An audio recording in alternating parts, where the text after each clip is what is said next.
Hello everyone and welcome back to Natharandir's Guide to Everything. Today we have another Legend Forge episode for you and we're going to be covering Adrian Tepes, the famous Dampier, otherwise known as Alucard. Let's get into it.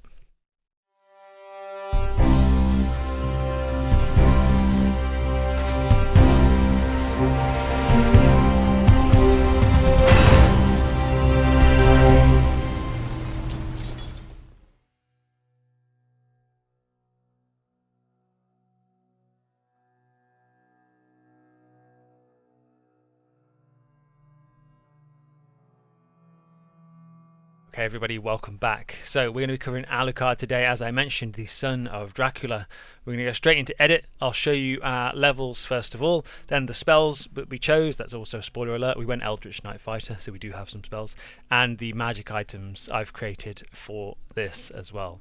So first up, I guess I should mention, thanks to Van Richten's Guide to Ravenloft, we now have an official Dampier class, and that's what we're going to go for, which is a vampire type creature, half vampire usually, which fits Alucard perfectly, as you may know already.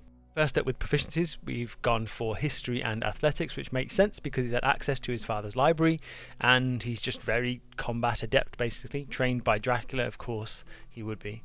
A fighting style, we've gone for dueling, which basically means if we're only holding one weapon in one hand, we gain a +2 bonus to our damage rolls, which is going to be, I would imagine, most of the time. Alucard's character does kind of change slightly towards the final seasons of the show. He gets a little bit more gear, and we're going to represent his journey with just this one character and the items I've created as well. So, second wind, we have a limited well of stamina and we can draw on it as a fighter to heal ourselves up a bit, and that just comes in with the kind of the vampiric touch that we have. We can heal a little bit, we heal quickly, basically almost like a Wolverine type ability. Fast regeneration. Action surge, if you don't know what action surge does, it basically means we can take an additional action on a turn. Really powerful, exclusive to fighters, and it's just a fantastic ability. When we want to deal damage to one particular target and we have an opportunity to, that's when you want to use action surge. So for our archetype, we went for Eldritch Knight, which is a mix between a traditional fighter and a spellcaster, and that's exactly what Alucard is, even more so in the games, which is where I've taken some of my inspiration from for today, not just what we see in the TV series. So we'll get around to spells in a little bit. We can also forge a weapon bond at level 3, and you never see Alucard, or for most of the time throughout the show, without his flying sword, the Alucard sword as it's known. So I think having a bonded weapon that we can summon where we like fits that perfectly as well.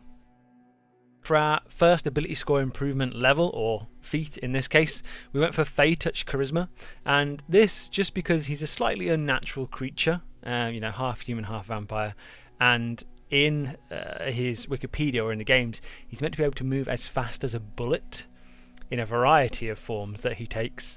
So I think as many teleporting options as we can get will work just perfectly for the character, and Fey Touch Charisma gets us a boost to our charisma, which vampires do have. They have a charming effect on most. So we have Charm Person and we get Misty Step free for a day, basically. Wonderful. And we also have extra attack at 5th level, makes sense. Ability score improvement at level 6, we went for a double dip into dexterity, which will at that point take us to the maximum of 20, which is what we're after, of course. 7th level, we get another Eldritch Knight feature, War Magic. Beginning at 7th level, when you use your action to cast a cantrip, you can make one weapon attack as a bonus action. So should we decide to kind of stick at a distance for the start of a fight and cast a spell, if there's something near us, we can make a weapon attack as well. Our ability score improvement at level 8, we went for a double dip into intelligence. Level 9, we get Indomitable, so if we fail a saving throw, we can try and re-roll it as a fighter, and we get 3 of those uses at level 20, which is what we're at. We get Eldritch Strike at level 10, another Eldritch Knight feature. We know basically how to manipulate an enemy, so when we strike it, the next spell that will be cast against them, they have disadvantage on the check to save against it, basically. At 11th level, we can now attack 3 times as opposed to twice. It's getting a bit insane now. It's very anime indeed. Ability score improvement level 12, we went for a double into Constitution, and then at 14 a double into Charisma, just to keep up that vampire score, that charismatic vampire nature. And in the show, his humour is dry, but it is funny, so he does kind of have that side to him. He's a very likeable character, I think, in the show. At 15th level, Arcane Charge. You gain the ability to teleport up to 30 feet to an unoccupied space you can see when you use your action surge. So then, like I said, he moves quickly around the battlefield using his kind of blood warp feature where he just shimmers and turns red. So just leaning into this teleportation vibe just, again, fits perfectly. There's no other word to describe it, really. Ability score improvement, double into Intelligence. Just keeping up with that. So at 18th level we get improved war magic, so it's not only limited to cantrips now, it's any spell we can make an attack shortly after it. So really powerful, just improving the usefulness of it. It's no longer restricted to cantrips. Ability score improvement at 19th level, will be a Constitution and Charisma to even those scores out, and you'll see our stats in a moment. And finally, our capstone ability at level 20, we get 4 attacks instead of 3, which it's just ridiculous. But I imagine, I've never got to a level 20 ever, but a 20 level fight I imagine is pretty ridiculous with their damage output. But let's take a quick look at the abilities. We've gone for what I would describe as a very kind of superhuman, superhero set of scores here. I wanted it to be elevated above the norm and even higher than Cypher and Trevor from our previous episodes. We went for 14, 18, 14, 16, 12 and 14 across the board. He's not particularly weak at anything. I think perhaps just wisdom to the world. Sometimes you kind of question his intelligence, but then I do genuinely think that's just wisdom. That's like street savviness almost. He can trust the wrong people sometimes. And I'm not sure that comes into intelligence, because I think he is very tactically smart, especially in combat anyway. I'll show you our scores in a second. Let's jump straight into the character sheet. Oh, and I should mention, yeah, in the description we've got the Haunted One background as well. Wonderful. So, now we arrive at the character sheet. The fun begins. And you can probably see some pretty crazy statistics out here. We haven't buffed anything above 20, although you could argue that using some of the manuals, the tomes like the Manual of Bodily Health and things like that, could apply to Alucard here. Like I said, he would have had access to Dracula's library, so he could have read some crazy books that could have given him an advantage over everybody else in the world. But I thought I'd just stick with 20 because he's already pretty powerful. So being a Dampier, we get a bite, a vampire bite basically. And we can, it almost like uses like an inspiration if we want to, or we can regain health by the damage dealt instead. It's quite cool, quite a cool little ability, and again it just fits. I feel like we never see him really do anything like that in the show, but again it's one of those things. It came with the race, so why would we not? So first of all, what I thought I'd do, and I hope you guys like the background, I think I themed it quite well, it looks quite nice, is take a look at the spells I've chosen first and kind of the reason behind those, and then I'll show you the really fun bits, which is the armor and sword and all the other bits that I found out he uses from the games. I'm really excited for that. So, spells. We've gone for Blade Ward first up for one of our cantrips, just to give us just an unnatural resistance basically. I feel like if Alucard knew an attack was incoming, I mean in the show he tends to avoid a lot of them because he's just so quick. Like I said, he can move as fast as a bullet. So I think Blade Ward, just flavour wise, fits perfectly. It's just to keep you alive a little bit longer, I guess, if you actually play a character like this. We've gone for Green Flame Blade, and this is, spoiler alert for Season 4, I'll be vague about it though. When him and Cypher defeat a particular enemy towards the end of Season 4, his blade kind of ignites with flame from Cypher's lightning and things like that, and I feel like this kind of is a similar effect. I can imagine this just being flavoured as a similar effect to that, the Green Flame Blade, which is a fantastic cantrip. Basically if you hit something, they set on fire and it kind of spreads between the enemies around them as well, so you can just hit more things. Basically it's really cool. We've gone for Mage Hand. I feel like he would have some kind of extra power, like a appendage almost, and he can summon some things according to the games anyway. He can summon demons and all sorts, so I didn't feel like there's any reason why he wouldn't have command over something like a Mage Hand. That's probably the biggest stretch out of all of them, to be honest. So like I said, we've got a Charm Person that comes from our Fey Touched ability. I went for Expeditious Retreat just to increase his movement speed around the battlefield and things like that, because I feel like, again, he's completely superhuman and just on a completely different level to everybody else most of the time. So I thought that was really handy. We've gone for False Life, which just in case he needs it, again leaning into this kind of regeneration vibe that he has, just to give him a little extra buffer should he ever need it. We've gone for Shield, and now while he doesn't actually cast an arcane shield at any point, again he's just so hard to hit, or appears to be as such in the show, so I thought this kind of complemented that a little bit. And you could flavor this as just a dodge as opposed to an arcane shield, you know, it doesn't have to be kind of written as worded, basically. You don't have to play it as worded, you can flavor it however you like, which is some of the best bits about D&D. Now into the movement and kind of teleportation capabilities of a character like this. We've gone for Blur as a second level spell, and if you don't know what this does, essentially your body becomes blurred and all creatures have disadvantage against you, but they are immune to it if they're a particularly high level creature. A lot of the time, like it says, if they have blind sight or true sight or something like that, they're not affected by it. But essentially your body becomes blurred, shifting and wavering to all who can see you.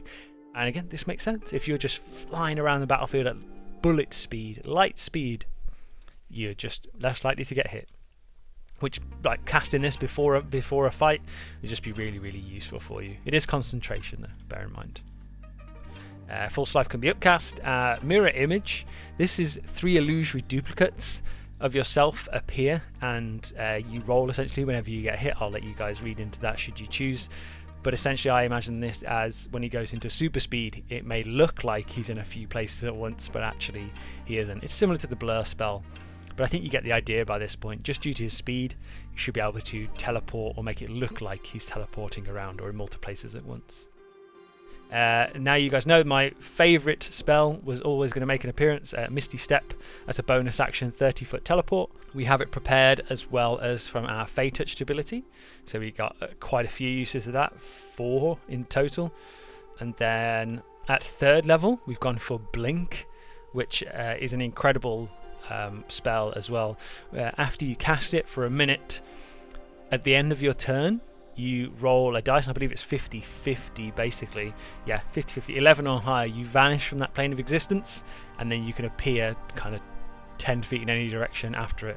It's really, really handy, especially if you're a little squishy, which in this case we're not, but again it just makes sense character-wise to be able to just teleport around the battlefield as we choose. We gain the spell Fear from one of our items, I won't go into that just yet. We also gain Gaseous Form, I won't go into that just yet. I've chosen Haste as a spell as well, which I absolutely love. Again, it is concentration, but what it allows us to do is do more things every turn and quickens our movement speed even further. So again, just leaning into this supernatural element. We have Summon Shadow Spawn, because pulling straight from the wiki, it said that he can summon swords, soul-stealing ghosts, demons, and all kinds of crazy entities. So I think this kind of fits into there perfectly. And Summon Shadow Spawn is a new spell coming from Tasha's Cauldron of Everything, which is a fantastic expansion. I would recommend it if you haven't got it. And you can upcast this to make it more powerful, but it has these kind of dreadful screams, chilling wrens. And again, you could flavour this however you want, whatever you want this creature to look like. It could be a wailing ghost, or you know, a ghastly creature that comes out of the shadows. However you want to do it, it's available for you. And last up on our 3rd level spells, we have Vampiric Touch. Now you could flavour this as a bite as well, in theory, because it is a cast on yourself and you have to reach out to hit something. Basically, it is a melee attack, so you could flavour it as a more powerful bite if you choose, or just an aura of touch as it's kind of recommended, but I thought it's literally got vampire in the name, we have to have it, right? Or you could flavour it as your quick healing as well. And at 4th level, finally, we only get 1 4th level slot, so you have to choose wisely here. I went for Polymorph, and you'll see why specifically in a bit, because one of our items does something fun for us there, and it is known that Alucard does have shape-shifting abilities. It's been recorded, I guess, I'm saying as if it's real life. It's been mentioned in the wiki guide and in the games and in the series. He can transform into a few creatures, and maybe we haven't seen all of them. His most famous ones are a wolf, a bat, and a giant bat that can shoot fireballs from its mouth. I couldn't figure out how to add that into D&D Beyond Homebrew. It required a homebrewed monster, which then wouldn't work with particular items. So for now, we'll just leave it. If I figure out a way to do it in the future, I surely will do. But for now, we'll just leave it. But again, I'll go into that in a second. I don't want to get distracted. We can summon an elemental. So it was said also that he can summon an elemental spirit of fire usually. So this was the best way to go about that, I thought. And usually it would take the form of a fiery bat, again, that can shoot fireballs and things like that. But yeah, you could flavour this however you like. Basically, it comes with a stat block that you can upcast and all kinds of things. And finally, we've got Summon Greater Demon, for which in the extras slot you can actually find the statistics for all the relevant demons that you could summon, and this is them there. So a Shadow Demon, a Quasit, a Dretch, or a Balgura, which is probably the most fun, I think. But yes, it is said that he could summon demons from the depths of hell, and I thought about adding lesser demons in here, and you can do that if you like. Again, this is just my version of Alucard. You do it however you like. You can see one more spoiler here. 6th level Global Invulnerability is available to us from one of our items. So, speaking of, I think it's about time we took a look at some, don't you? Let's have a look. Okay, so the items are now, there is a few, and it's worth noting that to kind of fit it all in and make it make sense, I did create a new feat as well that you can look to take should you choose in your games. I will publish it as a homebrewed element. I've called it Transcendent Attunement, and essentially it means you gain an extra attunement slot. I feel like because Alucard is a greater being than just a normal human, he absolutely is a superhuman, that he would be able to attune to more items in this format than just a normal person. So I've added that in just as a bonus feat. It's not on any of our ability score improvements or anything. It's just because he is who he is. So let's take a look. I think first off, I think we'll start with the sword. I think that's what most people know him for, so let's take a look at that. And it is attunable. It's based on a rapier, and it's also based on, there is already a flying sword in the game of D&D. It's a dancing sword. So for all intents and purposes, the first chunk of text is just as it is, a dancing sword. You can use a bonus action to toss it into the air, and it can fly up to 30 feet in any direction. And it attacks one creature of your choice within its normal range, which is 5 feet, but it still uses your statistics. So it's a fantastic ability. While the sword hovers, you can use a bonus action to fly it up to 30 feet to another spot within 30 feet of you and make an attack. Basically use your bonus action to fuel it after it's away from you. And if it attacks 4 times, which is the most a fighter can make in a turn short of action surge, it flies back towards you. So you could do 4 at range or on one particular target, and then it would fly straight back to you, which is fantastic. Then you can action surge and continue to use melee to do it as well. But I've also added in a couple of abilities just to really make it shine and become this artifact level weapon, the Alucard sword. I've called the abilities the Symphony of the Night in honor of the games, and you'll probably see a theme there as well. So, while holding the weapon in dim light or darkness, you can use a bonus action to teleport up to 60 feet to an unoccupied space that is also in dim light or darkness. So essentially you can, if you're lingering in the shadows, you can teleport around the arena again, leaning into this, just the speed that Alucard has on the battlefield. Also, while holding the weapon as a bonus action, you can teleport behind one creature you can see within 20 feet of you. At the end of your turn, if you use this feature, you walk back to where you activated it, or to the nearest unoccupied space. So the inspiration for this came from the Wikipedia. Again, I was doing research for this. The sword, it said, literally allowed him to teleport behind a creature, slash them in the back, and then immediately teleport back to where he was. That's exactly where it came from, and you can use this feature a number of times equal to your dexterity modifier. I couldn't figure out a way to add charges to this particular weapon, so you just have to keep track of it, unfortunately. But just make sure you stay on top of it. No cheating if you're using these weapons. I mean, it's already pretty good, so I'm not sure you'll need to. Next up, after the famous sword, let's go with... See, all these things are kind of later in the series anyway. Let's go with the armor. I think let's go with the armor. So the Alucard mail, it's a +2 bonus to AC on top of what it normally is, and you'll see why in a second, because you also have resistance to fire, cold and lightning damage, 3 of the most common spell attack types that you'll encounter. So I figured a +3 to AC might have been a bit too much, seeing as it's not full plate armor or anything, so I figured just a +2 is enough to keep it, I say not overpowered, it's pretty damn good, quite frankly. It does not impose disadvantage on dexterity checks, and we can use our full dexterity modifier as our AC bonus as opposed to the normal +2 when you wear a mail type armor. And this comes again straight from the games. It said his armor was called the Alucard mail. I thought about doing like studded leather at first and just giving it a +3 and things like that, but I wanted to do mail. That's what it says. It seemed to be canon, so that's what we've gone with. And still we end up with an armor class of 26, so it's pretty good. And you can see how much this is doing. If I unequip it, our armor class goes all the way down to 20, so pretty damn good. Next up, I think we'll go with the shield, which is something he acquires really quite towards the end of Season 4, or the start of Season 4. You see him equip the shield that he has for the first time, which is really, really fun. I had no idea before, but the artwork that's come out of it is incredible. And again, I've never played the game, so I wasn't sure about this, so it's all new to me. But this is also just called the Alucard shield, and you can see a theme running with the names of his items here.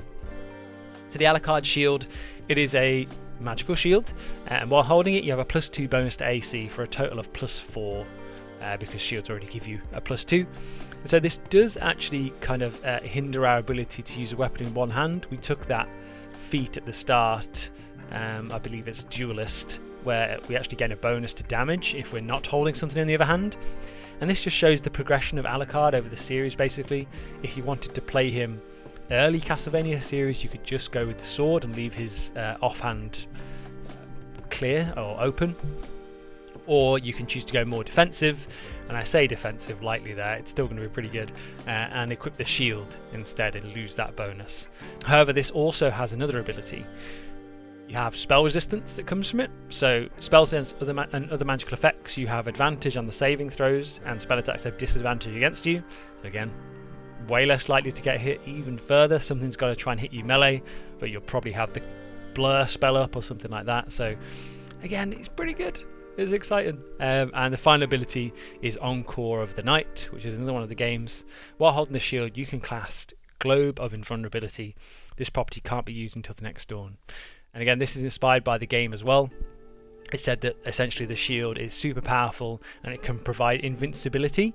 I believe it was after you make an attack, you get a short time of invincibility with it, so I figured I should throw that in there as well. So that's really, really fun, should you ever need it in a pinch.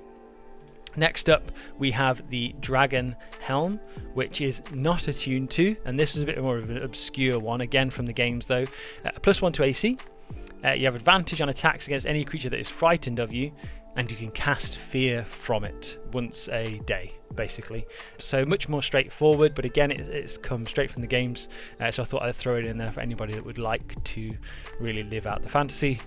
And finally, the most complex item I've probably ever created, but definitely one of the most fun, is this one, the Black Cloak, which is famously what he always wears, and it was an enchanted item, a hand-me-down, and a few different things basically. It's taken on loads of forms. It's been called the Twilight Cloak, the Shadow Cloak, and all those things, but I thought the Black Cloak was a bit more, what's the word, a bit more threatening. It just sounded better.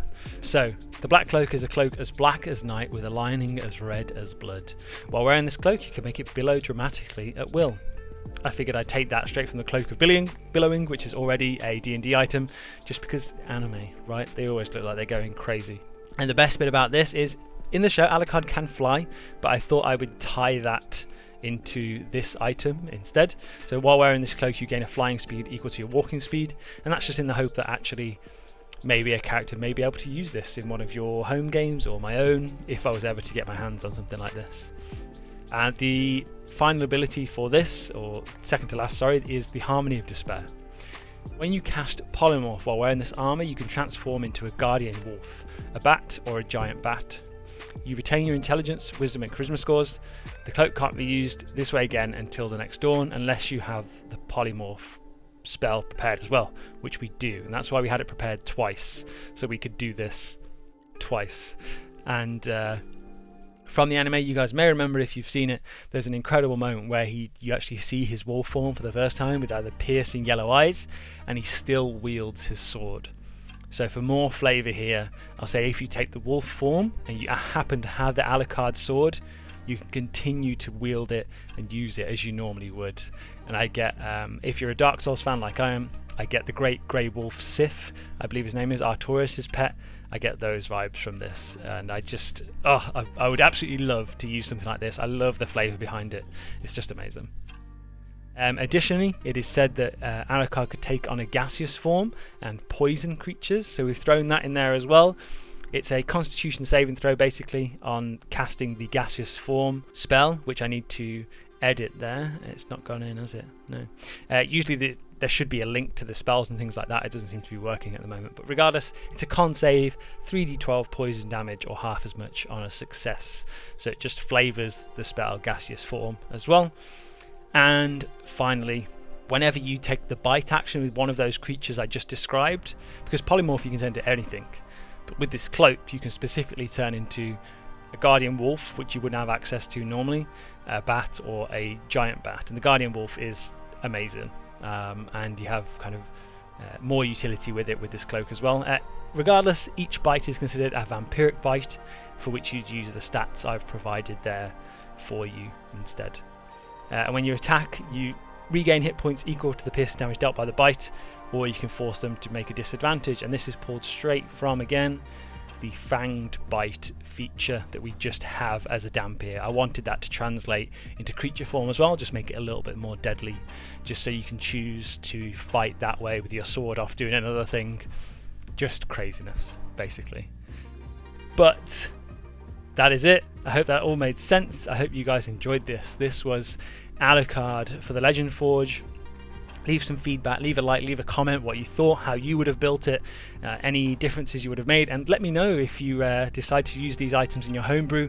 They'll all be available on D&D Beyond by the time this video goes live, hopefully without any mistakes in them. So yeah, this has been Nathrandir's Guide to Everything, and this has been the Legend Forge. I'll see you guys next time. Bye bye.